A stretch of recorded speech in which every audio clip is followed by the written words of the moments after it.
લોકોને આવવાની no entry છે, પણ એક દિવસ માટે આ ભાજપના ભૂંડ ભક્તો માટે વ્યવસ્થા કરશું. તમે આવો, તમને અમને સમજાવી કે આ વીજ લાઈન થી અમને કેટલું નુકસાન થાય છે. કહેવાનો મતલબ કે આવનારા સમયમાં આજ આપણી સામે મત માંગવા આવવાના છે. જો આજ તમારી આરે નથી ઉભા રહ્યા, એને આપણે મત કેમ આપવો? આજ તમને તમારા ગામમાં સભા ન કરવા દઈએ, આથી વિશેષ કેટલી તાનાશાહી? તમને બોલવા ન દે, બોલો એટલે પાડી દઈએ. હવે ખેતર અમારું ખાનગી કંપની નફો કરવા માટે થાંભલા નાખે. આજ તમારા ગામનું આ કારખાનું હોય સામે, એ હું એમ કહું મારા 10,000 માં જોઈ આપી દઈએ મને? આ ચોરના દીકરાને આપણી જમીન આ ભાવમાં જોઈએ. ખાલી તમારું હાથ બાર આઠામાં નામ રહેવા દેશે, બાકી 1% અધિકાર તમારો નથી. એની નીચે તમને કઈ વાવવા નથી દેવાના, તમારા મજૂર માટે ઓયડી નથી બનાવવા દેવાના, એના નીચે તમારા ગાયોને ગમાયણ કરવી હોય તો ગમાયણ નથી કરવા દેવાના, કોઈ ઉપયોગ નથી કરવા દેવાના. માત્ર ને માત્ર તમારું હાથ બાર આઠામાં નામ, માત્ર ચોપડે તમે માલિક, બાકી બધી સત્તા એની. હવે આટલો હક એને જોતો હોય તો આપણે કાયદાકીય રીતે વળતર તો માગીએ કે ન માગીએ? જો એ વળતર માગવાય તમે ઘરમાં ઘરમાં પુરાઈ રહ્યો કે ફલાણો મારો કાકા દીકરો ભાજપમાં આવ્યા ને એના વિરુદ્ધમાં હું ન જાઉં, તો તમે આ ગુલામીમાંથી બહાર કેદી નીકળશો? કાયદાકીય રીતે આપણી સંપૂર્ણ ડિમાન્ડ છે. આ નેહુલે જે 24 મુદ્દા લખીને દીધા છે ને, એ આવનારી 100 વર્ષની આપણી પેઢી દુઃખી ન થાય ને એવા મુદ્દા લખીને દીધા છે. એટલે જ અમુક પાર્ટીઓના નેતાને પેટમાં તેલ રોડે છે કે બિન રાજકીય અમે બિન રાજકીય જલાવવાના નહીં. તમને નથી આવવા દેવાના, નથી આવવા દેવાના, નથી જ આવવા દેવાના. હમણાં છેલ્લા મહિના દીથી આ સ્ટેટમેન્ટ દીએ છે ઓલો ગધેડો જામનગર વાળો. એ ગધેડાને અહીંથી કહેવા માંગી કે તારા ઘણાય કાંડ છે, એ વિષયમાં અમારે નથી પડવું, પણ જેતપર છાવણી સંપૂર્ણ બિન રાજકીય છે, પવિત્ર છે. આ પવિત્ર છાવણી સામે આંખ ઉગાડીને જોતો નહીં. ભલે તું ભૂતકાળમાં બોલી ગયો, હવે બોલ્યા તો ઘરે આવીને તને જવાબ આપવા નહીં. એ ગધેડો સોશિયલ મીડિયાના માધ્યમથી સાંભળતો હોય તો સાંભળી લઈએ. જાજુ એને નથી કેવું. તારો કેટલી જગ્યાએ કોન્ટ્રાક્ટ આલે છે, તે ખેડૂતોને કેવી રીતે ભરમાવ્યા છે ખેડૂતો બહુ સારી રીતે જાણે છે, પણ ખેડૂતોને ભરમાવાનું નથી. ખેડૂતોનો મુદ્દો એક જ છે, વીજ લાઈન. એટલે તારા વિશે વધારે કઈ અમે ટિપ્પણી નથી કરતા. અને ખેડૂતોને કહેવા માંગી કે તમે અવાજ ઉઠાવો. ખાસ યુવાનોને કહેવા માંગી, આમાં ડોહલા વધારે દેખાય છે. ડોહલાનું કઈ અહીંયા કામ નહોતું, યુવાનોને બોલાવવાના હતા. જે મોરબી રહી છે ને એને મગજમાં ઉતારવાની વાત છે. તમે તો બધા ખૈરા પાનો હો, કાલ વહી જવાના હો. આ આવનારા 25 વર્ષ સુધી થાંભલા રાખવાના છે. તમારે લડત નથી લડવાની, લડત જુવાનીઓને લડવાની છે. એટલે કહેવા માંગી કે આવનારા સમયમાં ઘણી લાઈનો આવવાની છે, તમારા વિસ્તારમાં આવવાની છે. આ બે રંગા બિલાએ હમ ખાતા હે કે એકેય ખેડૂતને હૈખે નથી જીવવા દેવા. ગમે એ રીતે કા બી હા એ સાચું. એને નક્કી કરી લીધેલું છે, બિયારણ છે, ડુપ્લિકેટ દવા છે, ક્યાંય આપણે કોઈ દી બોલ્યા જ નથી. એટલે હજી ટેસ્ટર અડાડવા આવ્યા છે. આ ખાલી ટેસ્ટર જ અડાડે છે, આ ફાઇનલ કામ નથી. ફાઇનલ કામ તો હજી ઘણા એને કરવાના બાકી છે. જો અત્યારે અવાજ નહીં ઉપાડીને તો ઘણા મોટા મોટા પ્રોજેક્ટ લઈને આવવાના છે. એટલે કહેવાનો મતલબ એ જ કે આ જેતપર ટીમ એટલા માટે આવી છે કે આજ 50 વર્ષે મોકો છે ને માથે ચૂંટણી આવે છે તો ચોખ્ખો મારી લેવાનો છે. બરાબર, કાયદાકીય વળતર લેવાનું છે.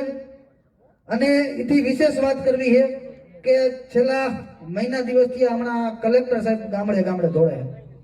ખેડૂતોના ઘણા પ્રશ્નો છે, કેમ કોઈ દી ગામડે ન આવ્યા? એસડીએમ આવે ને મામલતદાર આવે ને તલાટીને બધે દોડતા કર્યા છે. શેના માટે? ઓલી એમઆરસી કમિટી. એમઆરસી કમિટી એટલે માર્કેટ રેટ કમિટી.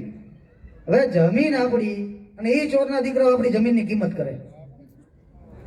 અને એમાં કેવા એને રાજ રમતું રમે એ તમને ટૂંકમાં સમજાવું. ઘણા બધા વક્તા હોય કે 3 પ્રતિનિધિ હોય, એક કંપનીનો હોય, એક ખેડૂતનો હોય, પણ એ ખેડૂતનો ખાલી નામ પૂરતો જ, ખાલી એક સહી કરવા પૂરતો જ, એ ભાવ નક્કી નહીં કરી શકે, ખાલી સહી કરવા પૂરતો જ પ્રતિનિધિ. અમુક વિસ્તારમાં ક્યાંક થઈ ગયા છે, હમણાં 2-4 દીમાં નામો જાહેર કરશે, પણ એ બધાય ભાજપના જ છે. આજ તમારા ગામમાંથી કોઈ ખેડૂત સહી ન કરે તો સ્વાભાવિક છે, એને કોક તો ભાજપનો એનો છેડો હોય ને, એની પાસે તમારા વતી સહી કરાવી લઈએ કે આ લજાઈ ગામનો પ્રતિનિધિ.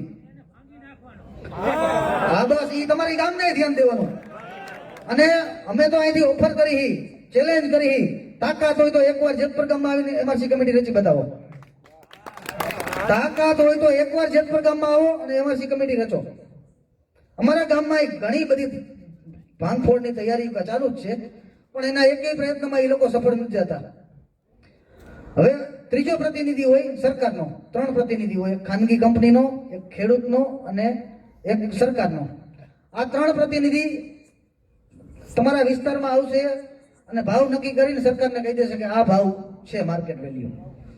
હવે એમાં આ રંગાલીલાઓએ ઉપર લેવલે એવડા સેટિંગ કરીને રાખ્યા છે કે એને ખાસ મગજથી સાંભળજો કે 3 કવર નીકળશે. 3 કવરમાં જે ભાવ હોય એમાંથી જે 2 નીચા ભાવ હોય ને એની સરેરાશ.